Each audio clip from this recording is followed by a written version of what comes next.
ನನ್ನ ಹೆಸರು ವೀಣಾ ಶ್ರೀನಿವಾಸ್. ಕವನದ ಶೀರ್ಷಿಕೆ ಕನ್ನಡದ ಕಹಳೆ.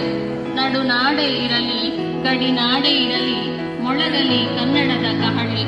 ಏನಿದ್ದು ಭಾಷೆ ಕಲಿತರೇನು ಕನ್ನಡ ನುಡಿಯೇ ಹಾಲು ಜೇನು. ಮೂಡಲಿ ಕನ್ನಡ ಜಾಗೃತಿ ಗಡಿನಾಡ ಗಲ್ಲಿಗಲ್ಲಿಗಳಲ್ಲಿ. ಕಸ್ತೂರಿ ಕಂಪು ಕನ್ನಡದ ಇಂಪು ಪಸರಿಸಲಿ ಮನೆ ಮನೆಗಳಲ್ಲಿ. ಕನ್ನಡದ ಸೌರಭ ಕನ್ನಡದ ಗೌರವ ಕುಂದಿಲ್ಲದ ಘನತೆ ಹರಡಲಿ ಎಲ್ಲೆಡೆ. ವಿಜೃಂಭಿಸಲಿ ನಮ್ಮ ಕನ್ನಡ ವರ್ಣಗಳು. ಪದದ ನಿತ್ಯ ಹರಿವು ಸೊಬಗಿನ ಚೆಲುವು. ಕಲಿತರೆ